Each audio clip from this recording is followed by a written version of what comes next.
नमस्कार प्रेक्षकांनो, मुरांबा मालिकेच्या आजच्या भागामध्ये मी आपलं मनपूर्वक स्वागत करतो. आणि त्यामध्ये आता अस्मित हा कावेरीच्या घरी असलेल्या रमाकडे येतो. दरवाजात येताच आता रमा अस्मितला बघते आणि म्हणते की हाय अस्मित, तू आलास?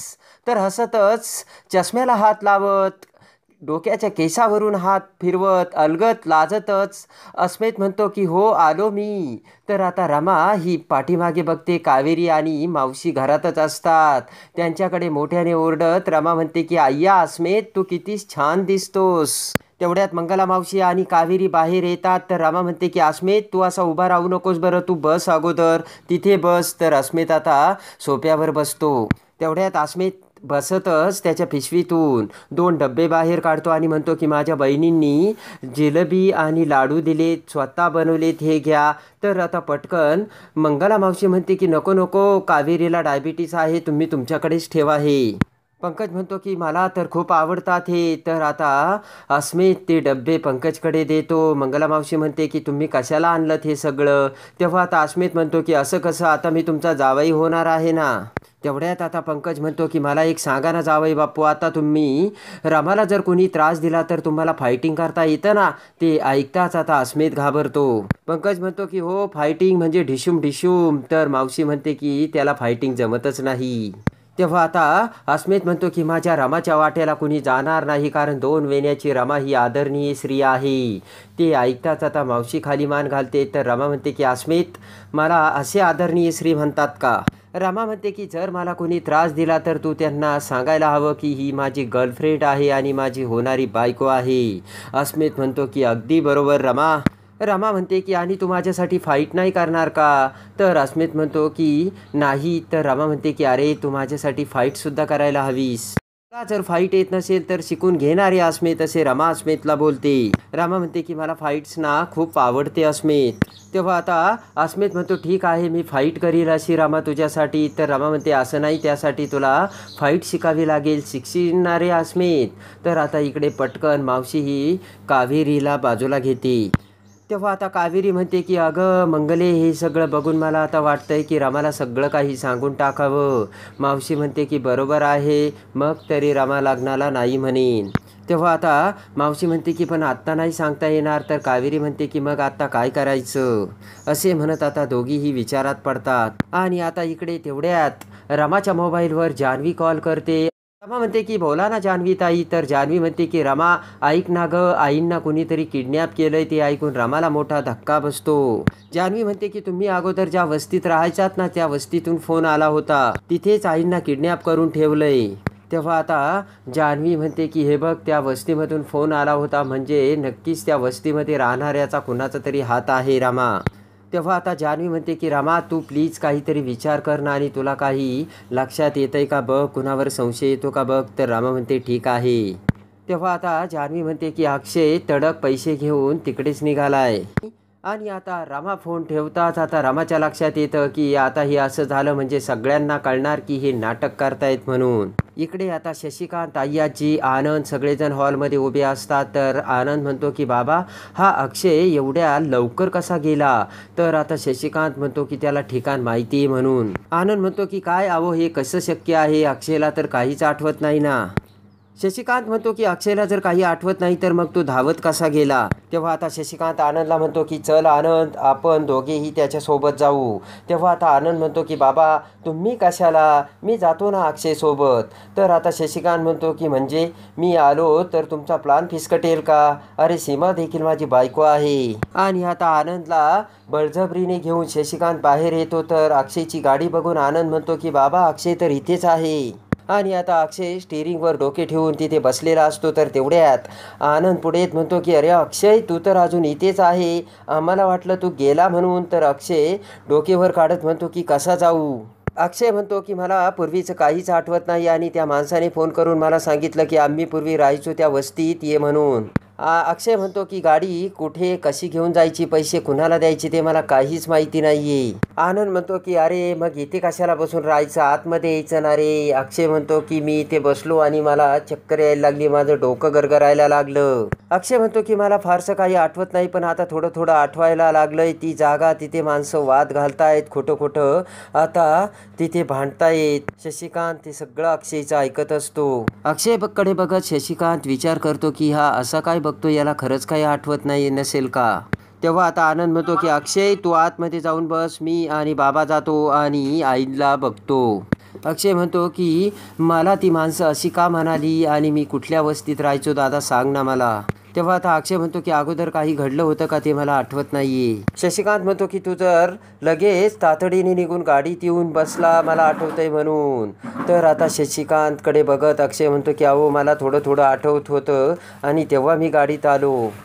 घाबरतच अक्षय म्हणतो की प्लीज मला सांगा ना आणि माझ्या प्रश्नाचे उत्तर द्या ना. अक्षय म्हणतो की पूर्वी असं काही घडलं होतं का, मी असं कुठल्या वस्तीत राहायला गेलो होतो का दादा, आणि असं काही घडलं होतं का दादा, सांग ना प्लीज मला. तर शशिकांत विचार करतो की आता पुन्हा मीच माती खाल्ली, सगळा प्लान फिसकटला आणि आता हा अक्षय जर पुन्हा त्या वस्तीत गेला आणि याला जर सगळं आठवलं तर मग संपलंच म्हणून समजा, असा आता शशिकांतने विचार केलेला असतो. तेव्हा आता शशिकांत म्हणतो की तुला खरंच काही आठवत नाही का अक्षय. अक्षय म्हणतो की अहो खरंच मला काही आठवत नाही, नाही तर मी अशा परिस्थितीत हे असं का करेन. अक्षय म्हणतो की हा एवढा मोठा बंगला सोडून मी बाहेर कोणत्या वस्तीत जाऊन राहील याचा विचार तरी करील का. तर आनंद आता अक्षयला समजावतो आणि म्हणतो की अरे अक्षय तू अगोदर शांत हो बरं. शशिकांत म्हणतो की चल अक्षय, आणि लगेचच आनंद आणि शशिकांत अक्षयच्या गाडीत बसतात. तर अक्षय गाडी घेऊन निघून जातो.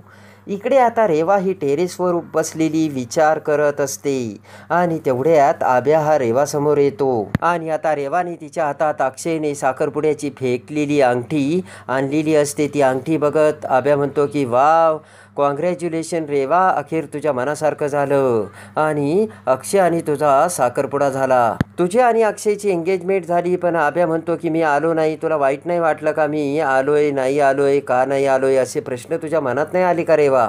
तेव्हा आता आब्या म्हणतो की नसेलही आले तुझ्या लक्षात, कारण तुला आता माझी आठवण कुठे, नवीन आयुष्य सुरू करायला निघाली ना तू. आब्या म्हणतो की बरोबर आहे, तू अर्थाला सुद्धा विसरली, आम्हाला सगळ्यांना विसरलीस ना रेवा तू. तर नाटक करत रेवा म्हणते काय बोलतोय साबी तू, अरे मी तुम्हाला कशी विसरेन. रेवा म्हणते की आबी मला समजून घे रे, आपण आता पहिल्यासारखे नवरा बायको नाही असणार आहोत आणि त्या भावनेने आपण एकमेकांकडे नाही बघणार आहोत.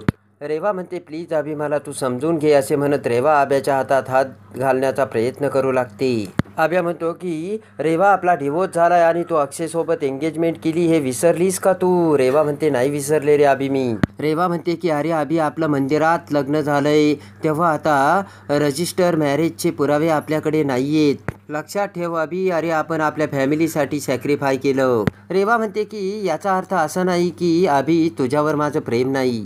रेवा म्हणते की मी जे काही केलं ना ते तुझ्यासोबत नाटक नाही केलं, खरंच अभि माझं तुझ्यावर खूप प्रेम आहे, असे म्हणत आभ्याचा हात धरून रेवा आता रडू लागते. तेव्हा आभ्या आता रेवाकडे बघत असतो.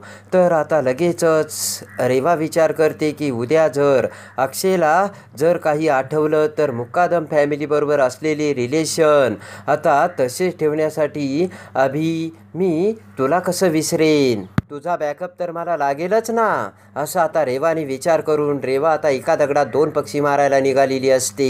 इकडे आता आई आजी जान्हवी रमाकांत सगळे अक्षयची काळजी करत बसलेले असतात. तर तेवढ्यात रमा तिथे येते आणि आजीला म्हणते की आई आजी तुम्ही काही काळजी करू नका, मी जाते आणि घेऊन येते यांना, कारण त्या वस्तीतलं सगळं मला माहिती आहे. रमा जाऊ लागताच आई आजी म्हणते की रमा थांब, तुला जाण्याची काहीच गरज नाही आहे. तेव्हा आता रमा ही आई आजीकडे बघते. तेवढ्यात आता आई आजी म्हणते की शशिकांत आनंद अक्षय गेलेच सीमाला आणायला, तू जाऊ नको. तेवढ्यात अक्षय आम्ही आलोय असे म्हणत सीमाला घेऊन तिथे येतो. तेव्हा सीमाला बघताच आता रमा म्हणते की आई कशा आहात तुम्ही, बऱ्या आहात ना, आणि इथे बसा. तेवढ्यात आता आई आजी सीमावर रागावते आणि म्हणते की सीमा अगं वेंदळ्यासारखी काय वागतेस तू, माणसं तुला किडनॅप करून घेऊन जातात, तुझं लक्ष कुठं असतं. तेवढ्यात अक्षय म्हणतो की आई आजी तू आता भान हरवल्यासारखं बोलू नकोस. तर सीमा आता अक्षयचा हात धरते. अक्षय म्हणतो की आई ऑलरेडी स्ट्रॉमामध्ये आहे, तिला बसू धरते. तर आई आजी म्हणते की ओके तेव्हा आता अक्षय सीमाला तिच्या रूममध्ये घेऊन जाऊ लागतो. तर आता आई आजी म्हणते की अक्षय ती काय आता लहान नाही राहिली, जाईन ती तिच्या रूममध्ये, तू आता रेवाकडे लक्ष दे आणि तिच्यासोबत बोलण्याची ही अशी पद्धत नाही आहे. तेव्हा आता अक्षय हा आई आजीकडे बघतो. तेव्हा आता अक्षय म्हणतो की मला तर तिच्यासोबत खरं बोलायचं आहे लग्नाच्या बाबतीत, कारण जी मुलगी माझ्या आईला किडनॅप केलं हे माहीत असताना देखील तिच्या लग्नाचाच विचार करते. त्या मुलीसोबत मी कसं लग्न करू आई आजी, आणि खरं तर मला तिच्यासोबत आता लग्नाचा अजिबात मूड नाही आहे. आणि आता लगेचच आई आजी म्हणते की काय बोलतोय अक्षय. तर अक्षय म्हणतो बरोबर आहे, ज्या मुलीला माझ्या आईची किंमत नाही तिच्यासोबत का लग्न करू, आणि लगेच सीमाला घेऊन अक्षय तिथून निघून जातो. इकडे आता रेवा ही आब्यासमोर रडण्याचे नाटक करत असते. त्यानंतर आता रेवा ही अक्षयच्या बेडरूममध्ये येते आणि त्या अंगठीकडे बघत पुन्हा रडू लागते आणि म्हणते की अक्षय मी तुझ्याशिवाय नाही जगू शकत रे, प्लीज मला तू असा हेट करू नकोस मला, आता मी तुझ्याशिवाय कसं जगू. तेवढ्यात आता लगेचच पाठीमागून अक्षय तिथे येतो आणि रेवाकडे बघत डोक्याला हात लावतो. तर रडतच रेवा अक्षय समोर येते आणि म्हणते की प्लीज अक्षय माझं चुकलं, मला माफ कर, पण मला असं इरिटेट करू नको. तेव्हा आता हात जोडून अक्षय म्हणतो की रेवा आता तू इथून जा, मला एकट्याला सोड. रेवा म्हणते की तू जो विचार करतो ना तेवढी वाईट नाही आहे रे मी अक्षय, आणि चुका होतात माणसाच्या आयुष्यात. रडतच रेवा म्हणते की अरे 2 वर्षापासून या मोमेंटची मी वाट बघते अक्षय, प्लीज माझी एंगेजमेंट मोडू नकोस आणि हे असं करू नकोस, एवढा मोठा निर्णय घेऊ नकोस, असे म्हणत आता रेवा रडत असते. रडतच रेवा म्हणते की अक्षय मी अपॉइंटमेंट माझी कॅन्सल करायला पाहिजे होती, माझं चुकलं पण मला माफ कर. तर बोट करत अक्षय म्हणतो की याच गोष्टीचा मला तुझा राग येतोय. अक्षय म्हणतो की रेवा तुझ्या आयुष्यात फक्त एवढंच आहे, माझी मोमेंट, माझी अपॉइंटमेंट, माझी एंगेजमेंट, सगळं काही तुझ्या भोवती तूच फिरवते आणि तुझंच जग आहे असं सांगते. अक्षय म्हणतो की तुझ्या लेकी सगळं काही तुझं आहे, आमचं काहीच नाही, आणि तुला तर माझ्या आईची बिलकुल काळजीच वाटत नाही. तर रडतच रेवा म्हणते की अक्षय असं नाही आहे, मला खरंच त्यांचीही खूप काळजी आहे. रेवा म्हणते की अरे मी त्यांची खूप काळजी घेते आणि त्यांना मी हॉस्पिटलमध्ये सुद्धा घेऊन गेले होते अक्षय. रेवा म्हणते की अरे अक्षय मी तुला तेच सांगण्याचा प्रयत्न करत होते की मी माझी अपॉइंटमेंट कॅन्सल करते म्हणून, पण तू ऐकायला तयारच नव्हता. तेव्हा आता अक्षय म्हणतो की बरं ते ठीक आहे, तू माझ्या आईला हॉस्पिटलमध्ये घेऊन गेली होती ना, माझ्या आईला कसला त्रास आहे बरं. तर आता लगेचच रेवा म्हणते की बीपीचा. तर आता अक्षय म्हणतो की हाय की लो. तर रेवा म्हणते की हाय. तेव्हा आता अक्षय म्हणतो की अगं माझ्या आईला ब्लड प्रेशर तरी आहे का. अक्षय म्हणतो की माझ्या आईला कसला त्रास आहे तुला ते तरी माहिती आहे का. तेवढ्यात आता दरवाजा उघडून आई आजी तिथे येते. तर रेवा म्हणते की अक्षय असं करू नको रे, अरे मला सगळ्यांचीच काळजी आहे.